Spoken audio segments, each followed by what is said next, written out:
ব্যবস্থা দিলেই দেখা যায় সে কোনো না কোনো ভাবে আমাদের কারো না কারো আশ্রয়ে সে চলে যাচ্ছে এবং সে অভিযোগগুলোর ব্যাপারে আমরা কোনো ব্যবস্থা গ্রহণ করতে পারছি না।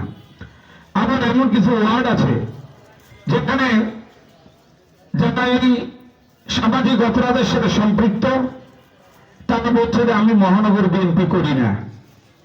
কি বিএনপি করো? আমি অন্য বিএনপি করি, জেলা বিএনপি করি।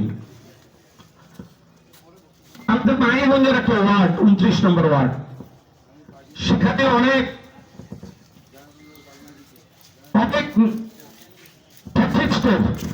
সদস্য, মানে আওয়ামী লীগের সদস্য অনেকগুলো আবার দলের নেতাকর্মীর সাথে সম্পৃক্ত হয়েছে। সম্পৃক্ত হয়ে বিভিন্ন অপরাধের সাথে আগের থেকে তারা জড়িত ছিল, এখন আমাদের নেতাকর্মীর সাথে সম্পৃক্ত হয়ে তারা আবার সেই অপরাধের সাথে আবার সেই আগের মতো অপরাধ করে যাচ্ছে। এখানে আমি বলতে চাই যে এই সব বিষয়ে আমাদের যারা ওয়ার্ড বিএনপির নেতৃবৃন্দ আছেন তাদের কাছে আমার আহ্বান, কারণ রংপুরে বিএনপি 1979 সাল ছাড়া বিএনপির কোন এমপি হয় নাই।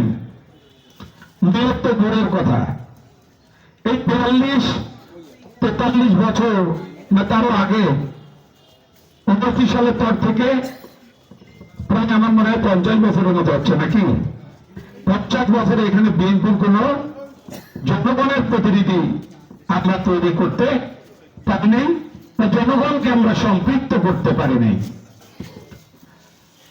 আমাদের কিন্তু আমরা চেষ্টাও করি নাই, পরিস্থিতিও আমাদের বিপক্ষে ছিল।